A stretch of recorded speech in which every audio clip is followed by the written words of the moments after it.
Good morning, everyone. Welcome to the Bayesian Deep Learning Workshop. We're going to start the first talk very soon. We have Finale speaking about Bayesian neural networks for reinforcement learning. Could I just have one request, that you see it start at the front and then from here go backwards, because otherwise we won't have enough space later on when people come in. That's all. Thank you.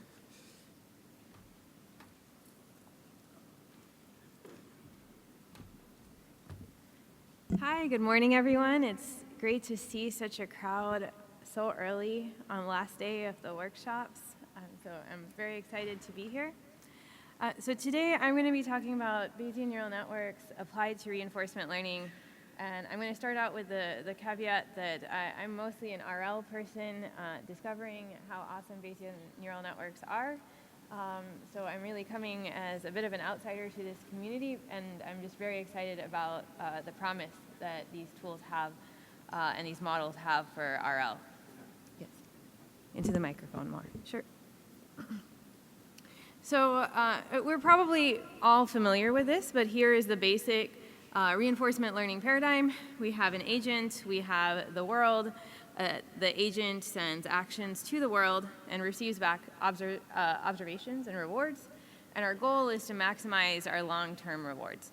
And I've put the agent as this gray box and the world as this black box because we can put all sorts of things inside the agent, whatever algorithms we want to put in there, models, value functions, all sorts of things.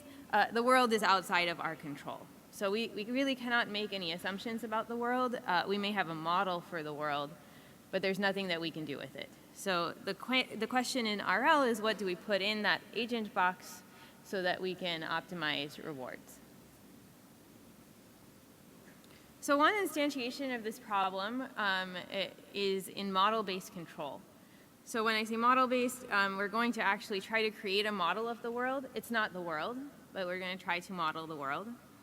And we're going to use that model to then solve for an optimal control or an optimal policy. Right, so we're going to split the problem into two steps. First part is to model the world, and once we've modeled the world, we're going to try to find a good policy for it. And the most general formulation, if you look at kind of classic control textbooks, such as Bartsekis' control textbook, is the following. You have a current state. Let's say that the most general case in the fully observable setting, where the thing that you observe, we're going to call it the state because it's a sufficient statistic for everything that happens in the future. So one thing that we're going to make easy about our problem is we're going to assume that we don't need to remember the past for the purposes of this talk. So our next state is a function of our current state, where we are, the action that we take, some randomness, and some parameters. And if you leave it as general as that's very, very general. Because notice that the randomness is inside the function and can be incorporated and produce any sort of result you want. And the goal, again, is that we want to find a policy, which is a mapping from states to actions that's going to maximize the overall cumulative rewards in some form. So this is very, very general. And so traditionally, in model-based control, one has had to simplify. And so we might say that we want a linear dynamical system where the next state is a linear combination of the current state and action, perhaps with some additive noise. There's been a lot of success recently in using Gaussian process models for this sort of model-based control problem. And all of these help simplify because they make certain assumptions. We have linearity in the linear systems. With the Gaussian processes, we have still this unimodal Gaussian noise assumption. And this might not reflect the environment. And so the work that I'm going to talk about today, with this joint work with Miguel and Stefan, so you can ask them the hard questions, is to use Bayesian neural networks as the dynamical system model. So the Bayesian neural network is going to be this F right here. And this is very natural. So we have a set of parameters, W for the weights of the Bayesian neural network. We have input, state, action, and some randomness. And notice again that the randomness is the input to the Bayesian neural network. So that noise can be transformed in all sorts of ways on the way out. And that produces the next state. So now we have a very, very flexible function class that we can use for learning. And because we are being Bayesian and we have a probability of W, that gives us some control over overfitting this network and lets us consider how much uncertainty we have over it. Again, I want to make this distinction between the weight uncertainty, which I'm considering model uncertainty, so the fact that we just don't know our transition model very well, and domain uncertainty that's imposed by the environment. So the Z's you can also think of as things that come from the environment. We have no control over them. Versus the uncertainty in W, that's something that we get to control and hopefully reduces as we get more data. And one doesn't necessarily have to separate these. You can just think that, okay, well, there's some stochasticity. I have some lack of knowledge of what happens next given my current, if I do a state in action now, I don't know what happens next. But it's useful to be able to separate these two forms of uncertainty, just to be able to understand and distinguish between uncertainty that we can hope to get rid of or reason about as we do exploration and exploitation, and uncertainty that we are fundamentally stuck with because that is the nature of the domain. And then the final part in terms of making this into a reinforcement learning agent is to put these together and close a loop with a controller. So out comes a next state. We put that state through a neural network, which has some additional weights, W pi, and that feeds back in to give you the next state. And this part can also have some stochastic element, if desired, where you choose the next state based on some probability. And now I'm not going to go over in detail how we actually do the optimization. So remember, the Bayesian neural network is a transition model, so it's just giving you the probability of the next state given the previous ones. To do so, we have to integrate out over the possible noises that we might get, and also over our uncertainty in the weights, because Miguel will be giving a talk on alpha divergences later on in this workshop. And then for the second part, this is the part that we need to optimize the policy based on the weights that are being inputted, based on the states that are being inputted and the rewards that we expect to get. And we compute this using rollouts. And with rollouts and the reparameterization trick, the whole thing is going to be differentiable. So we are able to take derivatives through the policy, through the rollouts of the policy, and optimize there as well. So the nice thing about this setup is that to the extent that our gradient-based optimizations work reasonably well, we're able to optimize this whole thing even with a very flexible function class. So again, none of these pieces are particularly new, but what I'm going to show and what I think is really cool from an RL perspective is that putting these two together allows us to do some very cool things in terms of solving RL problems. So what can it do? So before I show you kind of cool plots, I'm just going to give you the numbers, kind of obligatory. So on a couple of challenging benchmarks, we're getting very good performance in terms of policies. So the first column is a standard neural net, and then different ways of training a Bayesian neural network are in the middle there. And the last one is using a Gaussian process. So on the left side, we're not using stochasticity. On the right side, with the GP, we are stuck with unimodality and Gaussian noise. And in the middle, we have different Bayesian networks. And we're comparing those transition models to the global optima where available, and that's the rightmost column. Right? So kind of the big takeaway is that, okay, it does well. But let's see kind of in what ways does it do well. And more details at Stefan's poster also during the poster session, in this session. So what can it do? So here is the wet chicken benchmark. Such a funny name, right? But here's the way that the game works.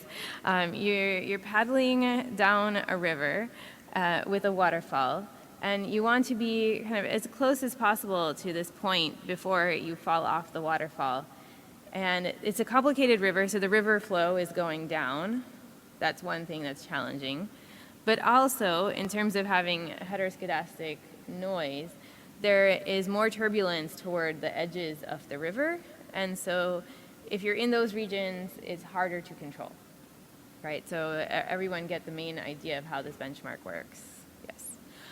So given that scenario, we expect many sort of different next states to be possible.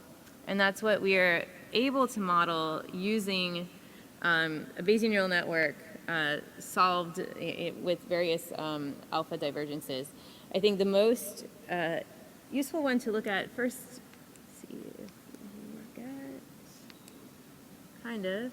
Okay, if you look at the bottom left corner, you see a very bimodal distribution. If you look at the ground truth in red, because this is where you fall off the waterfall and have to restart. So either when you're really close to the waterfall, you manage to stay on the right side of the waterfall, or you fall off and you have to start again from the back, right? So there's a very strongly bimodal distribution there.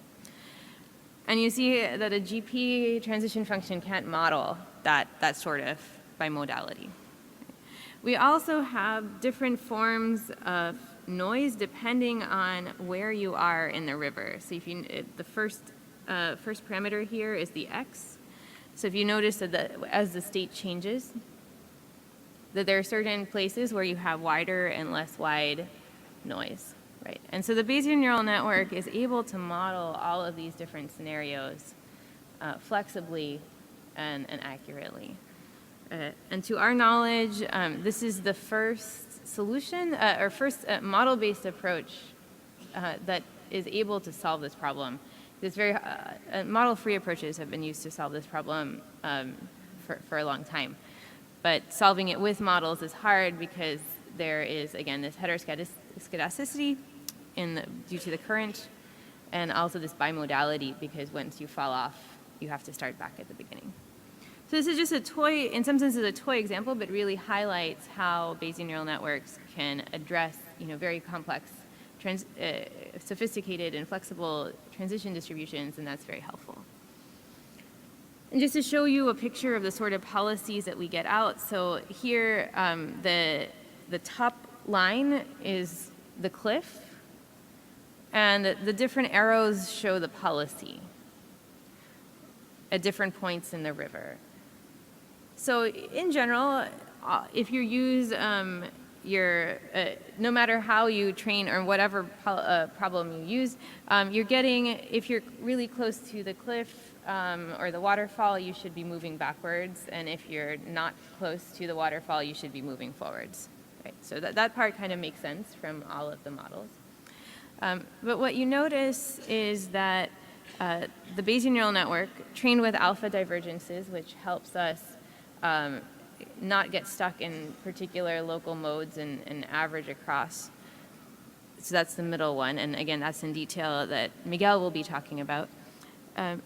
Encourages you to also go to the middle of the river very consistently. And that's where things are more or less turbulent across the edges. Right? So, and it's not the policy part of this that was particularly hard, or it was the fact, like the reason why this worked is that by training the Bayesian neural network with these alpha divergences, which better capture the posterior distribution, we were able to capture the actual transition function.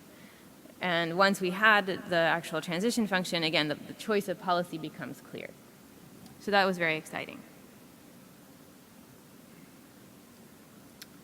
The other example that I want to give is based on an industrial control benchmark. So you've got some machine in a factory setting, and you have inputs into this system that you're trying to keep at certain levels inside your factory, right? So in terms of your factory operations, you want to keep this you want to keep this at a certain level or a certain level of performance. So here's this industrial benchmark.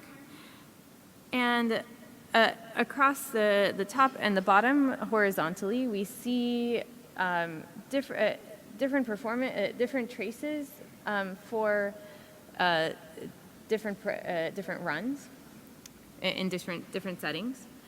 And what you notice is that if we just add noise, first of all, so one option is to take a standard deep network and just add some noise on top, right? And that will let you model trajectories, right? That's a perfectly valid transition function.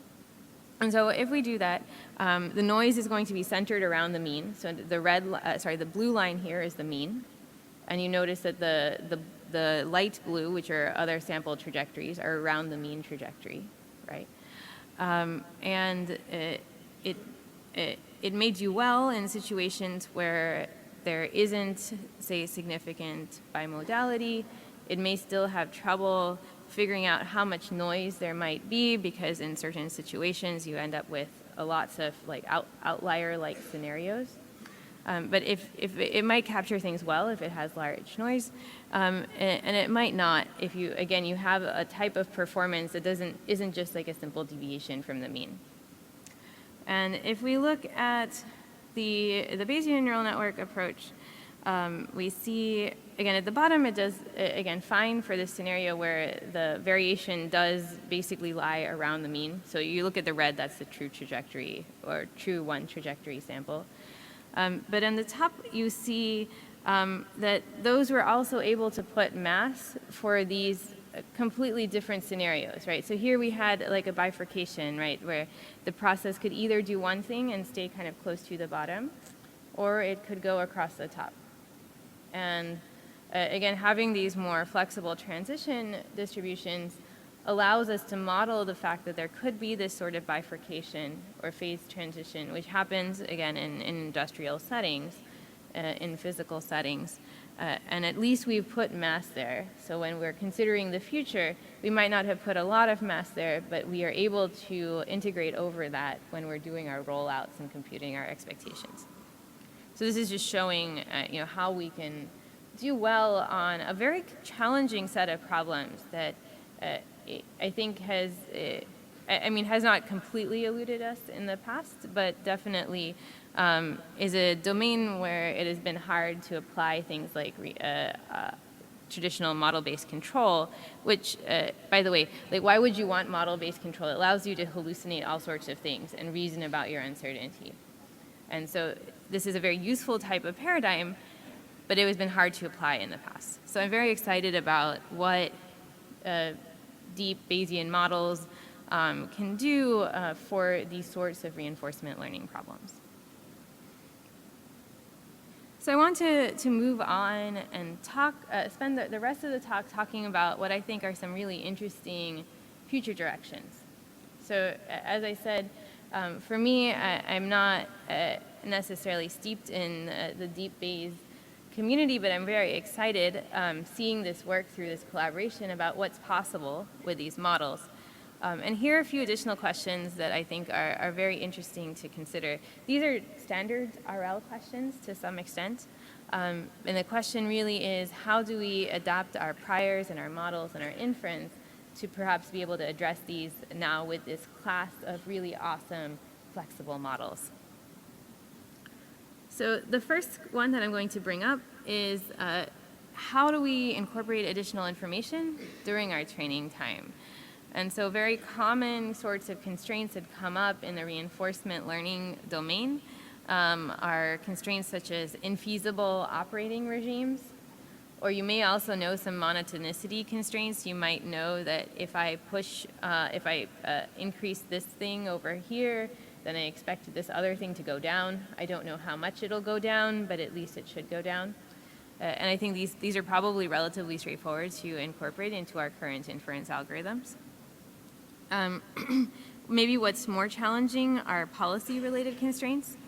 So in RL, there's an entire area of imitation learning where you might see a good policy, and you want to use information about the good policy to figure out what sort of future policies may also be good.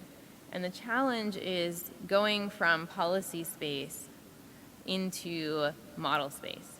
Like, does knowing a good policy then inform your posterior over what sort of models? Well, of course, because there are certain models that wouldn't think that this policy is remotely good. And it may not be the optimal, but you have knowledge that at least this policy is not a bad policy. Or, like in the industrial setting, you may produce a policy, and then you may get feedback saying that this policy is actually a very bad idea, is unsafe for some reason. Can you put that back? And again, I think this sort of stuff is very possible with the current architectures that we have, but perhaps will expose some interesting challenges as well as we try to scale. The next question is, what do we need from here that I also want to talk about is how do we utilize these models? The bigger question that I think is going to be much harder to solve is how do we utilize these models for exploration? So if you're a Bayesian, there's really only one way to do exploration in Bayesian RL. So you have a set of models. I'm just showing you a rollout here, and I've left out the Z's, but imagine that they're there. So there's some stochasticity. So states are going in, and they're being propagated over time. You're putting in actions, and if you're Bayesian, the only correct thing to do is to take your data that you've received and use it to update your weights. And then the next time you do a transition, you're going to update your weights again. And you're going to do this again and again and again, right? If you're Bayesian, this is the only way you do it. And so a good exploration policy may be one that over time reduces uncertainty in the weights, as well as gives you good rewards. Right? So it's a very basic paradigm. Kind of the value of doing things the Bayesian way is that there's always a natural way, always involves basically following through with Bayes' rule. But if that's true, and this is something that I also struggled with during my PhD, why do we always revert back to like simple epsilon greedy algorithms or softmax strategies? They do really well, right?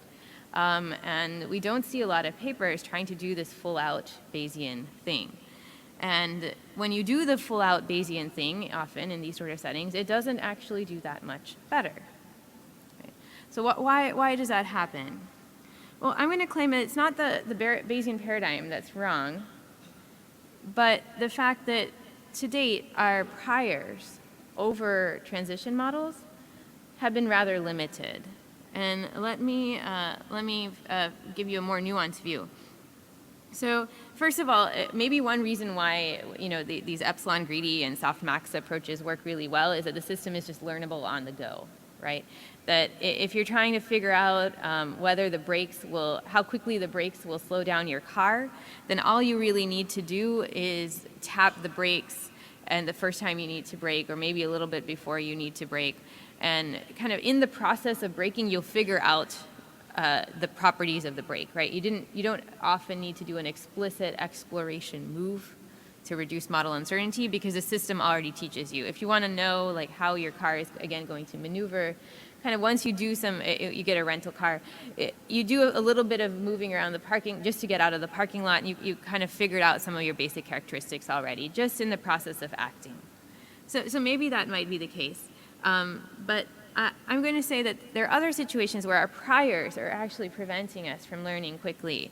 So if your prior looks like the following, like this kind of unimodal thing, and your prior with some history, and you take history t+1, you get a little bit more information, and because it's just one more piece of information, your prior is very smooth. There are two curves there, and they're basically right on top of each other. And if you think you live in this sort of world, right now we're moving to subjective probability. If you think you live in this sort of world, then you're going to think that, oh, I'm going to have to plan forever in advance to make any sort of conclusion about how the world works, right? So this is not about the environment. This is about the agent thinking that the world kind of is going to take a lot of data to learn about. In contrast, one might imagine that you could have models that are designed for faster learning.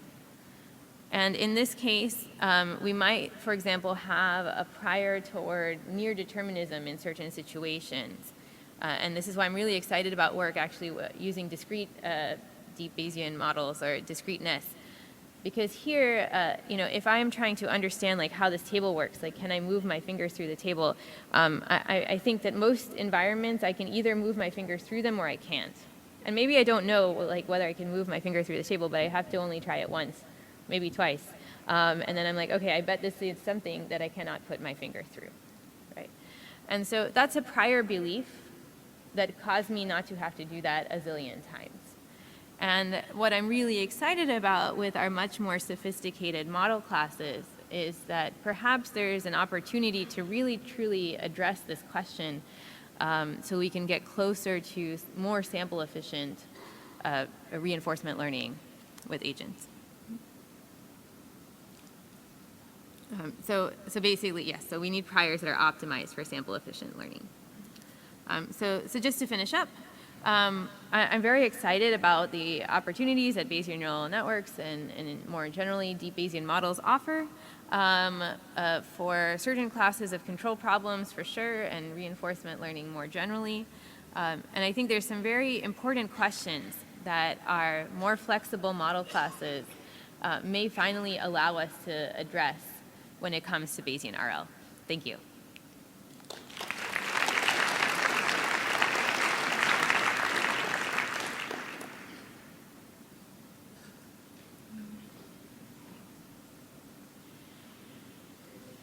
Take any questions? Or?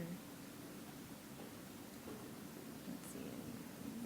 Okay. Question if you have a minute while you're Sure. changing. Yeah. Is it on? Yeah? Okay. Hi. So my question is, how can we, in the doing reinforcement learning, encourage multimodality?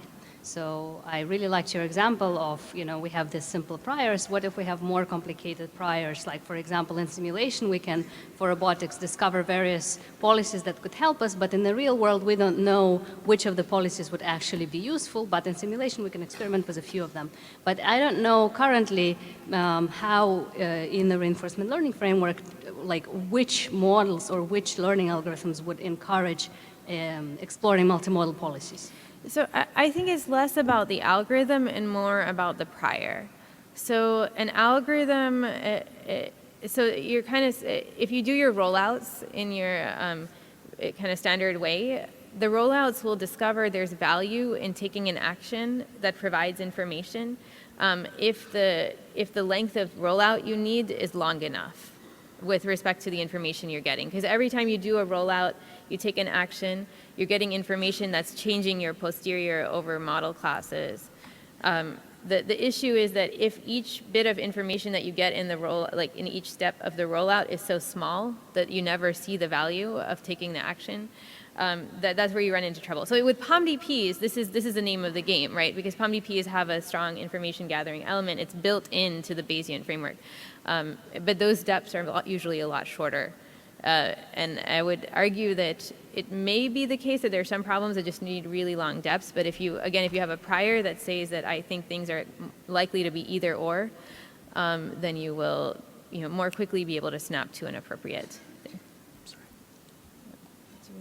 More questions, or should we switch over? Okay, yeah, I'm happy to take other questions offline.